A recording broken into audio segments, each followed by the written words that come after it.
Bizarre Brain Comics. Hello, my comic book friends. Ouch, and welcome to Bizarre Brain Comics. I am Gary, your host. And this is where I like to take a look at some older comics, talk a little bit about the characters and creators, and examine the stories and the art. And this time, I want to go back to the Old West. Because if you've followed me for any time, you know I likes me some westerns, some good shoot-'em-up action. Blazing western action.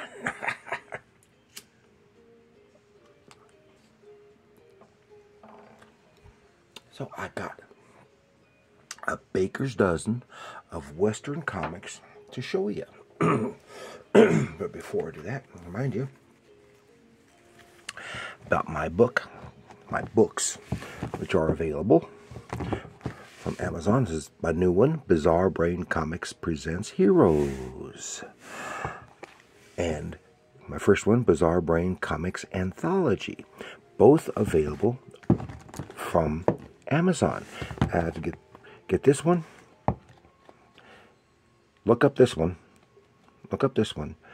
and scroll down to the series, click on series, and this one will come up. Or you can get them find them individually on Barnes & Noble online store and thrift books. $7.99. Some lots of good fun. Good comic book fun. And speaking of comic book fun, what could be more fun than a western?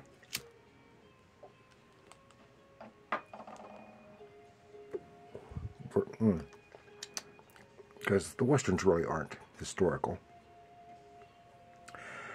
Movies, novels, stuff, they're basically western fantasy.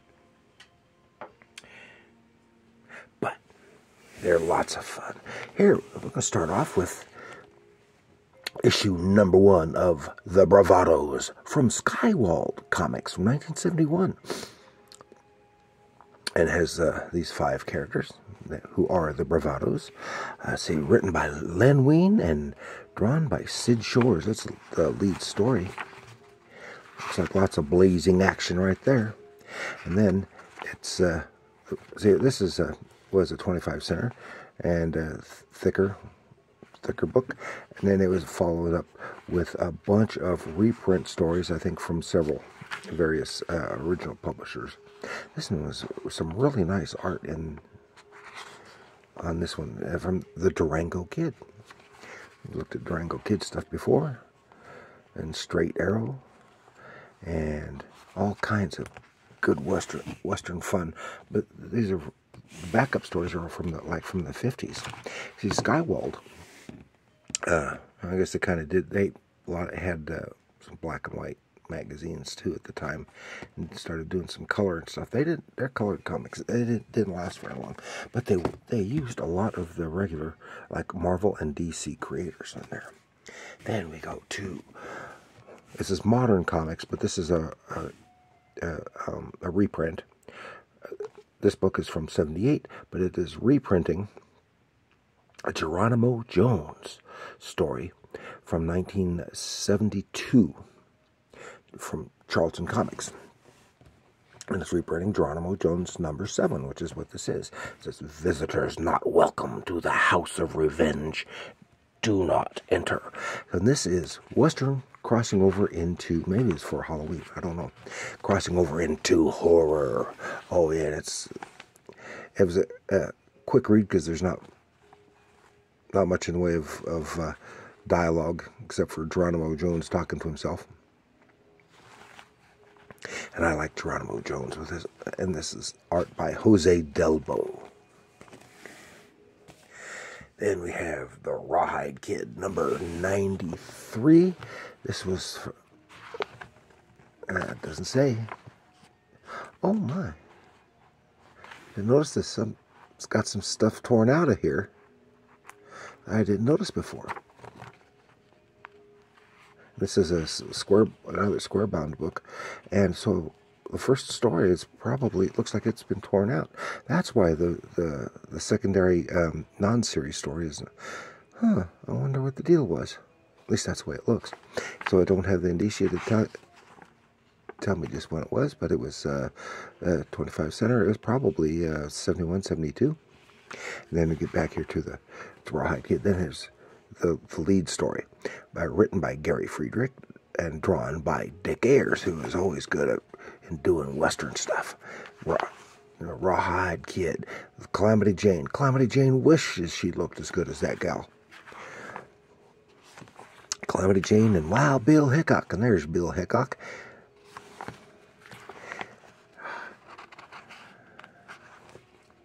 Yeah, some old good fun Western stuff. Then we go to Charlton Comics, all new, number 106 of Billy the Kid. Billy the Kid, for Charlton Comics, Billy the Kid and another one that I should have here, of Cheyenne Kid, they were two of Charlton's longest running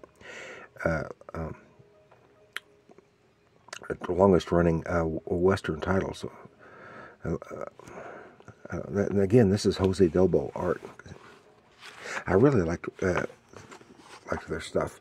Slave of Beauty. And John Severin did a lot of the later Billy the Kid. Has a gun lady in there as well. Oh, there's Boot Hill Gazette. Mr. Young. Oh, this was a backup. I remember from here. And it was drawn by Pat Boyette. And then another Jose Double Billy the Kid story. Then we go to Marvel Comics Knight Rider. And this with a great dynamic action cover by Gil Kane. Black Magic in the Wild West. Frontier Phantom versus superpowered warrior in Death Star. 6 guns and the supernatural together in one great mag. Oh, yeah. But, okay, this was originally the Ghost Rider, which is, and went through several publishers until Marvel picked him up. And it was always done by Dick Ayers. And oh, here's Dick Ayers again. But when they started the Johnny Blaze Ghost Rider on a motorcycle, they changed this to Knight Rider. And this is originally presented in Ghost Rider number 6, so this is a reprint. This is from 75.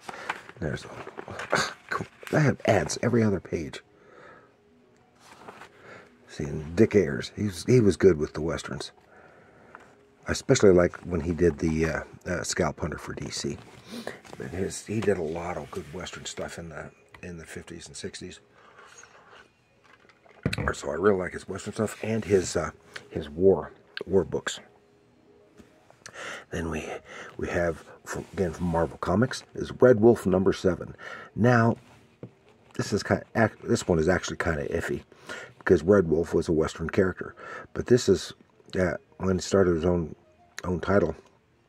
Of course, he was in the West, but then a few issues into it, for some reason, it never did make any sense. They put him in the present in New York City, which made no sense at all to me for this kind of character. But I still stuck it in with the Westerns. And again, this is Sid Shore's art, who also did the Bravados. And this is from 1973. But it can classify because it has some flashback to the Old West. So Red Wolf. Oh, then we go to the silly Silver Age stuff at DC with Tomahawk number 107. That's 12 cents. So this is what, 64, I think? Is that what it said? I think that's what it said. I can't find it right now offhand. But 66. And of course, this is when they learned that putting gorillas on the cover always boosted sales. So every now and again, they'd have to put an ape on any cover. Here's this one, and this is a giant ape that they had come across and had been friends with from before. This is drawn by Fred Ray, with a story by F.E. Heron, and I might have to read this, but this has got, yeah. I actually like the Frank Thorne art best, but he's not on here. And has a has a superpowered villain involved in it too. There's a little bit of Frankenstein's monster thrown in. Looks like a good one. Looks like a good silly story. Here we go. All new Cheyenne Kid, number 98. And Cheyenne Kid started around 1960 or so. I forgot the actual year. This was Samho Kim. Yeah, Sanho Kim doing the artwork in here. And he also wound up doing House of Yang for their Kung Fu titles, martial arts titles. And this is good. Now, some good artwork, but I liked some of the other artists on this title better. But then this one here, Apache Red is a backup story, and I always really liked the artwork in here. And I thought I knew who the artist was, but now I can't think. I know who it is, and I suddenly can't think of his name. What is his name? I know him from something else, and I can't think of it. Oh, well. Then another Cheyenne Kid. This one's got story. This one's drawn by Pat Boyette. Okay. Oh, yeah, it's from Charlton Comics. And here we go. Charlton again. Outlaws of the West. Because this is way back. This is there. In the corner box, their thing was different, 12 cents. So this was this 1965 Red Cooley's Last Stand, and these did not have recurring characters. Each story stood alone. Then had bits on of Western history and the like. Some good fun stuff. I like them when they have, though, recurring characters for the most part. 12 cents, 19s. There. Then we go back even farther, and still Charlton Comics. Ooh. This is Tex Ritter, number 29. Tex Ritter Western, number Charlton Publication. Drop your guns, Ritter. We've got you surrounded. Some really nice. Stan Campbell, that's who drew this. And he drew that cover. See, that's a really nice figure and face of Tex Ritter. In case you're not familiar with Tex Ritter, he was from the 50s. He was 40s and 50s, big-time cowboy movie star. And, hey, you know John Ritter? You know, from Three's Company and the TV movie It and several other things. That was his little boy, yeah. That was his one. It's all torn cover. It's got some water damage on it. Most of these are really rough. I start working. Oh, Dusty and Wolfpack. Looks like it's got some humor stuff in here too. Humorous Western. And, well, heck, the whole back page. Oh, and there he is. There's a photo of his. I didn't realize that was on there. Photo of Tex Ritter. Tex Ritter. And then we go to Dell Comics, Tin Center, and again, really rough. 10 Center Red Rider, 52-page magazine with this great cover painting. But someone cut a coupon out of the back cover, and different style on the interior art. And if I remember correctly, and it had his little sidekick was the Indian boy, Little Beaver, I think is who it was. And this is from 1953. 1953. And I think it was also a comic strip, Little Beaver. There he is, solo story. Nice, good action pack with tongue-in-cheek action. Then we got Rex Allen. Another old time. He was right there with Roy Rogers as a singing cowboy. And look at his shirt. It looks just like something Roy Rogers would have worn. Tex Ritter Comics. This is really, really rough and falling apart. And this one was from 1952. But this is some really nice artwork in here. And, of course, there's no credits. But I think this was drawn by Paul Norris. I see little hints in the style, especially his hands and aspects of his figures. So I really think this was Paul Norris who drew this in 1952. Of course, remember Paul Norris? He did Tarzan for Gold Key for a few years, up until they lost the license, and he was co-creator of Aquaman at DC in the 40s, and he did the Jungle Jim comic strip for a while. And then we're going to finish up with this great photo cover of Still from Dell, Gunsmoke. Look how young James Arness and Matt Dillon was. Good photo cover. What's on the back? No. But there's some really great interior artwork, and I think, see, this is from 1959, and I think this is it sure looks like it, Doug Wildey art. Yeah, it looks like Doug Wildey. He did some great Western stuff. Also, Outlaw Kid at Marvel for a time.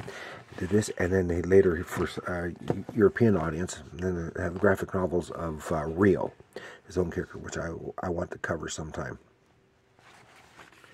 Oh yeah, that's some really nice. This yeah, that story, but this story is. Here, making it look a little more like the other artist, but I think this is some real early Alfredo Giolitti. Yeah, because some of these figures and this stuff really looks like Alberto Giolitti, who's of course best known for Turok: Son of Stone, and especially his years as on Star Trek. So. Oh, I didn't see this on the back cover of that Rex Allen photo back cover as well. Yeah, it's cute. So that's all I've got for you this time. We got some rootin', tootin', shootin', Wild West action sharing with you, and I hope you enjoyed that. And I hope you will like, share, and subscribe. And don't forget to leave a comment down in the comment section below. What do you think of Western comics? Were you a fan of them, or are you one of these people who don't give a damn about Westerns? Actually, I think it's good, because that's a big part of our American culture, even though it's Tales of the Wild West that never was, as the Trigger Kid says. So, and remember, comics are art.